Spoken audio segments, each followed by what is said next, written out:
Tu as toujours le pouvoir de l'amitié. Quand tu ne sais pas comment meubler, c'est pas grave, il faut les voir se baigner.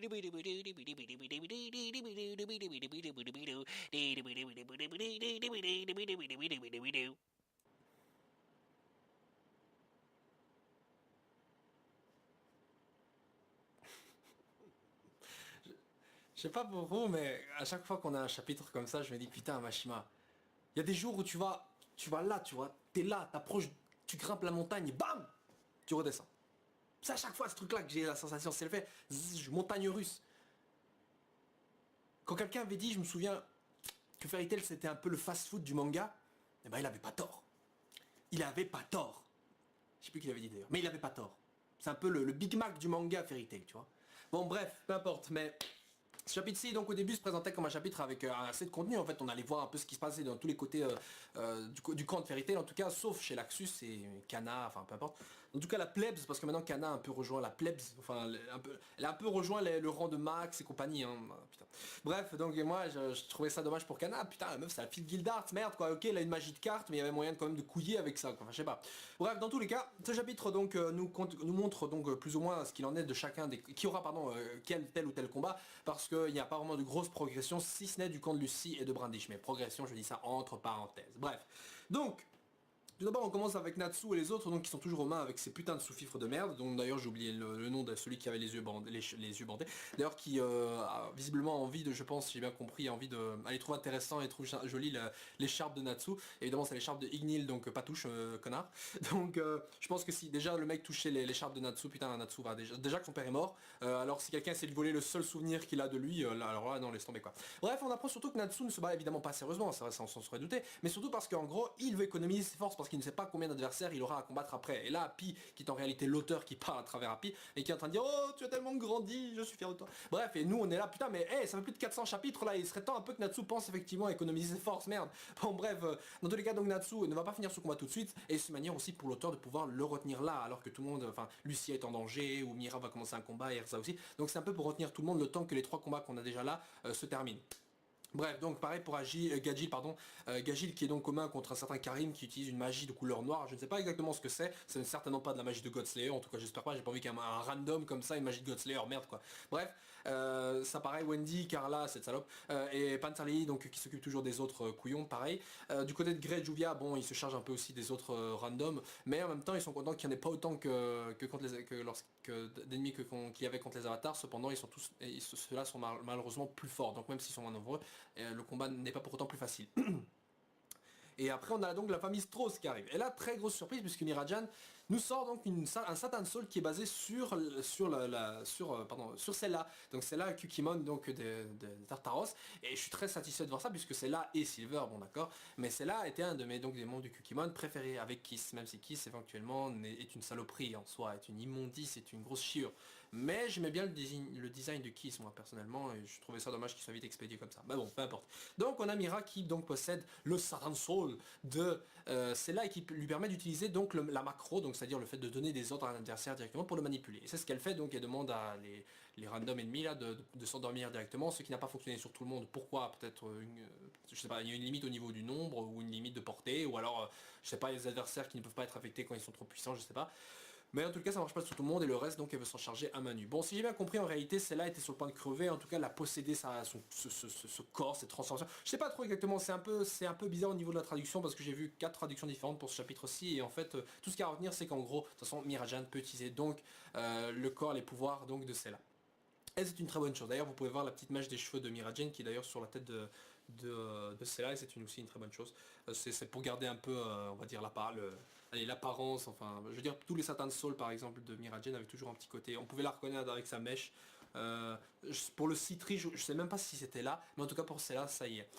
Et une chose est évidemment très claire, c'est que elle pourra aussi utiliser la forme Unlimited, la forme Ethereus Unlimited, là où elle est en mode Super Power Up, là, où elle a explosé la gueule à Mira quand elle était en mode Citri. et la forme qu'elle avait lorsque justement Elfman lui a pété la nuque. Alors je sais, certains encore sont en train de se dire, mais attends, pourquoi elle prendrait cette forme? Mais Elfman a été capable de la battre. Et le fait est que Elfman lui a fait juste un coup de lâche dans le dos, dans la nuque, où justement tu donnes un coup dans la nuque dans les mangas, le mec il tombe toujours à terre. Hein, c'est comme Dragon Ball, c'est comme dans Dragon Ball, bah, t'avais Goku, lui a filé un coup dans la nuque dans le film Battle of Gods et il est tombé direct net. Hein. Bon, c'est vrai que c'est... Enfin peu importe, je vais pas débattre, mais en gros il n'y a pas que ça, mais dans les autres cas c'était pareil. Bref. Et donc, du coup, Elfman en 1 vs 1 direct showdown comme ça, pas attaque surprise, c'est là exploserait directement Elfman. Hein. Et voilà, c'est assez clair, c'est clair net. C'est juste qu'Elfman avait une grosse force brute et ça a été suffisant avec ce coup-là à la nuque pour la mettre KO pendant un instant parce que la meuf s'est quand même relevée par après. Bref, donc du coup, elle pourra utiliser cette forme, ça lui permettra donc de combattre des adversaires encore plus puissants. Et c'est super cool parce que c'est vrai qu'en soi, les démons ultimes, c'est les Eterius du livre de Zeref, qui font surtout partie de Tartaros. Tu peux pas avoir une forme Eterius plus puissante que ça. À part si tu prends la forme de Mardgear, mais bon, Mirajan n'a pas eu le temps d'être confronté à un Mardgear. Putain, sinon ça aurait été cool. Donc Mira, maintenant, a la plus puissante âme de démon possible. C'est clair. Enfin, voilà. Enfin, c'est la seule qu'elle a pu obtenir, mais en tout cas, Tartaros, c'est les démons ultimes. Donc, clairement, ce sera son dernier port. Bon. Ensuite, donc on a un passage après avec Erza, qui est toujours en main contre Agile, pardon, et qui n'arrive toujours pas à changer son armure. Et je me demande, au final, la semaine passée, j'avais dit que c'était à cause de Badman, mais je me commence à me demander si c'est vraiment à cause de Bad. Je commence à me demander, parce que l'auteur, il nous montre 2 fois, justement, Erza, et il nous montre Bad un peu avant ou un peu après, parce que juste après le passage avec Mira, on voit encore Bad qui se dit à propos de Mira, ah voilà, la forme éthérieuse d'un des démons de Zeref, blablabla, c'est une forme takeover de je sais pas quoi, voilà, elle sera une bonne esclave ou une servante je sais pas quoi de l'empereur. Donc en gros, il est clair que Bad déjà sera l'adversaire de Mira. Mais le fait que Erza n'arrive pas à changer son armure et qu'à la base je pensais que c'était dû à la magie d'unification que est censé utiliser Bad, moi je me dis, est-ce que c'est vraiment Bad lui? Parce que sinon il aurait remarqué, je pense Erza, il aurait dit un truc ou je sais pas. Et le fait est que justement Erza en soi a toujours la même armure. Et donc je me dis peut-être qu'il y a un autre truc encore, mais on ne sait pas quoi exactement. Ça pourrait être Brandish parce qu'elle a téléporté Erza, on ne sait pas, et Lucie, on ne sait où à un moment donné. Enfin non, c'était Holo qui avait fait ça. Mais on ne sait pas justement ce qu'il en était, et peut-être que Brandish justement... ou Holo justement, pardon, Holo plutôt, a fait quelque chose qui fait que Erza et les autres ne peuvent pas utiliser clairement leur magie, parce que bon c'est vrai que Holo il est en forme réduite, mais ça ne veut pas pour autant dire qu'il ne maîtrise pas justement les dimensions. Bon maintenant je dis ça, ça pourrait aussi être Bad, mais bon voilà, je me pose des questions, à vous de me dire ce que vous en pensez. Et donc après on a le petit passage avec Mavis, donc Makarov, Warren et Max et les autres donc faiblards j'allais dire, de la guilde, mais il faut savoir que Max il a le niveau de Natsu avant les 7 ans, hein. Je veux dire, ils ont fait un petit spar, un petit combat rapide, Natsu et Max quand Natsu et la team Tenrojima est revenu. Et Max faisait jeu égal, voire limite foutait une petite raclée à Natsu avant qu'il utilise son mode dragon de feu électrique. Mais voilà, le mec foutait une rouste et ils se sont entraînés pendant 7 ans. Donc Max n'est pas non plus un nulos. Je veux dire, c'est con même que le mec là, il soit pas en train de combattre dehors quoi. Enfin, ça me semble logique. Bref. Donc Warren toujours en train de stresser à propos de l'armée géante et il arrête pas de chialer. Justement Max lui demande justement, enfin Mavis demande de transférer un message à tout le monde de la guilde, mais Max est là en train de lui dire justement à Warren de se ressaisir et tout, que voilà il a peur lui aussi, mais qu'il faut agir sinon voilà on sera tous morts de toute façon, donc il faut protéger la maison. Et là Max a raison de faire ça parce qu'il remet les pendules à l'heure. Et là d'un coup tout le monde se ressaisit. D'ailleurs justement il s'énerve un peu, on voit à un moment donné Max il donne à la base un coup dans les couilles donc, de Warren, et Warren qu'il faut après un coup de balai dans le cul. Je rappelle que ce balai est techniquement la fiancée de Max. Vous allez me dire qu'est-ce que tu racontes Gonzalo? Et ben j'ai envie de vous dire que oui, je rappelle encore une fois que le couple Max et ce balai, écrivez sur Google, je vous jure, Max espace Brom, B-R-O-M, donc B-R-O-O-M, Max Brown sur Google, je vous jure, vous allez trouver des photos où Max, limite, il fait un bisou en balai. Tout simplement parce que, je le répète encore, dans beaucoup de scènes, dans beaucoup de scènes de bagarre ou de bordel, lorsqu'on peut apercevoir beaucoup de membres de la guilde, on peut trouver souvent Max qui a un balai dans le cul. Très souvent. Oui, c'est de la défiance. Mais bon, bref, donc voilà. Donc du coup, Mavis elle-même se ressaisit aussi parce que la semaine passée, elle était là, oh putain, on va perdre. Mais là, la meuf, elle est là, non, il faut que je trouve un plan, il faut que je réfléchisse. Donc clairement, là, justement, elle a retrouvé un peu l'espoir et j'imagine qu'elle va nous concocter un plan de malade mental. Bref. Et ensuite, on a à la fin du chapitre Lucie et Brandish. Et là, justement, je comprends pas. Bon, en fait, si je comprends en même temps, je me dis, ça c'est du machimesque. Ça c'est un passage machimesque, ça. Il y a que Machima pour nous foutre des trucs comme ça. Il y a une tension palpable, c'est un combat à mort. Tout le monde est en train de se défendre pour sauver sa vie. La vie est assiégée par le plus grand mage de tous les temps. Et là, on a quoi? Bah, une meuf un peu à poil dans la salle de bain d'un autre personnage féminin. Et la meuf méchante qui est à poil demande à la gentille de se mettre à poil et d'entrer dans la baignoire avec elle. Machima. Bref, du coup, en gros, ce que j'ai compris, c'est que Machima, excusez-moi, Brandish dit à Lucie, ouais, rejoins-moi. Et au début, je pensais, quoi? Rejoindre le camp des Spriggan, Lucie? Et en fait, non, elle demande juste de rejoindre la douche. Mais quoi? Pourquoi? Enfin bref, on sait pas vraiment pourquoi, mais on sait juste qu'en gros Brandish veut le faire. Et d'ailleurs, si elle pensait que c'était à cause de Holo qui les matait tous les deux, mais non, il l'a foutu dans une petite boîte, normale, elle a ça évidemment. Et donc ordonne à Lucie, viens avec moi dans la douche. Allez, viens dans le bain avec moi, viens. Donc Lucie hésite parce qu'évidemment, c'est pas tous les jours qu'un méchant t'invite à prendre un petit bain avec lui. Donc normal. Mais Brandish donc la menace que voilà, elle pourrait réduire cette ville à néant et toute petite comme ça en une seconde si elle le voulait. C'est pas pour rien qu'elle s'appelle la démolisseuse de nations quoi. C'est déjà ce surnom quoi. Tu démolis des nations comme ça. Ce qui fait que Brandish pour moi est certainement pour l'instant est un des Spriggan les plus puissants qui soit. Parce que Batman, sa magie nullification, il faut savoir encore ce qu'il peut faire.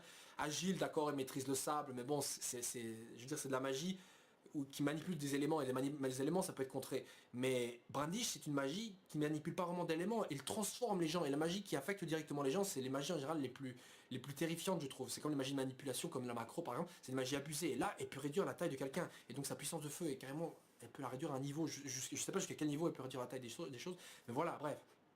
Donc elle le menace de le faire si Lucie ne vient pas. Et Lucie évidemment se rend compte que voilà, elle peut pas utiliser sa magie autour d'elle parce qu'en plus déjà Holo est là, on sait pas trop s'il peut utiliser sa magie même s'il voit pas les choses. Et surtout Brandish peut en une seconde la réduire à la taille de elle ou ses esprits. Et donc voilà, Lucie coopère et commence à se déshabiller. Et dit en gros que si c'est une bataille physique, si c'est un combat physique qu'elle souhaite, et ben c'est une bataille physique qu'elle aura. Et je me dis en gros que la seule chose qui va se passer c'est qu'on verra alors deux filles à poil se battre. Machima. Hein. Bref, deux filles à poil se battre. Physiquement parlant, évidemment, on ne verra jamais Lucie à poil se battre. Enfin, faudra voir, parce qu'il y a moyen que Machima nous sorte un truc, genre on voit un peu la fumée de l'eau chaude, là, comme, enfin, la fumée de l'eau chaude qui couvre un peu certaines parties intimes, ou j'en sais rien, enfin. Ou alors Lucie va utiliser donc une Stardress, donc elle va utiliser le shell de Léo par exemple, ou Taurus, j'en sais rien, pour combattre physiquement, parce que combattre à l'aide d'un esprit ça marchera pas avec Brandish, je peux faire ça directement et le redire, enfin réduire tout petit l'esprit. Mais elle pourrait également faire ça avec Lucie, donc je me demande qu'est-ce qui empêcherait Brandish de directement vaincre Lucie. Donc peut-être qu'on aura une bataille psychologique. Non, oubliez ce que je viens de dire, quelle bataille psychologique, on aura que dalle. Voilà, donc le chapitre se termine là-dessus.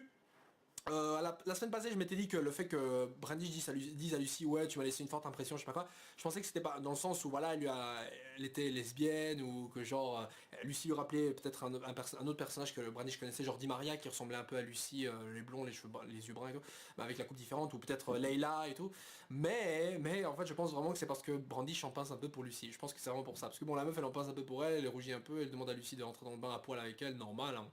Bref, je pense pas que ce soit ça qu'elle fasse, que c'est pas un truc qu'elle demande à tout le monde quoi. Et surtout que Brandy, je me rends compte, c'est une fille un peu, j'allais dire hautaine, mais c'est souvent la meuf qui obtient tout souvent ce qu'elle veut. Hein. C'est les autres qui doivent la servir. Hein. La preuve avec Holo par exemple, je veux dire le Holo il doit lui foutre du vernis au pied et tout. Je veux dire, voilà. Donc cette meuf elle est habituée à obtenir tout ce qu'elle veut, elle leur donne à Lucie de prendre un bain, voilà. Et en plus de ça, Brandish lui a donné 3 chances. Donc c'est dire c'est-à-dire que voilà, elle veut vraiment que Lucie entre dans ce bain avec elle. En général, un méchant dit quelque chose, l'autre veut pas, bam, le tabac, un truc comme ça. Là, elle a juste réduit comme menace la maison de voisine à côté en tout petit pour lui montrer qu'elle est sérieuse. Quoi. Mais bon, voilà, on sait jamais. Bref, le chapitre se termine là-dessus. Pas vraiment de grosses surprises ou de gros avancements, si ce n'est la demande incroyable de Brandish. Donc un chapitre voilà, qui prépare un peu les combats. Bon, c'est vrai qu'il y a une surprise, c'est surtout Miragen qui utilise le Satan Soul avec Cella. Mais voilà, c'était juste pour nous le montrer, il n'y a pas vraiment de combat qui a été amorcé. Donc Miragen contre Batman, Lucie contre Brandish et Agile contre Erza. Donc un combat avec 3 personnages féminins, pas de personnages masculins qui entrent en scène pour l'instant. J'imagine qu'une fois que les 3 combats seront terminés, ou en tout cas à moitié amorcés ou à moitié terminés, enfin à moitié quasiment terminés, pardon, et ben on aura justement d'autres Spriggan qui vont arriver, peut-être Orghast, peut-être Imbel et Di Maria, je sais pas. Allez, selon vous, qui va combattre qui? Orghast, moi je pensais peut-être que tous les mages de rang S de Fairy Tail vont combattre Gildars qui serait revenu entre temps avec Jelal, Nira qui serait blessé, Erza pareil, et Laxus qui combattent le roi de la sorcellerie qui possède plus de magie que n'importe qui, que même Zeref et tout. Et ça doit être cool à voir. J'ai envie de voir ça. Bref, sur ce, à la semaine prochaine les gens, on se retrouve pour le prochain chapitre pour un Battle of Naked, hein, voilà, Battle of Naked, un combat de gens tout nus quoi. Bref, voilà, sur ce, ciao ciao et passez une agréable semaine.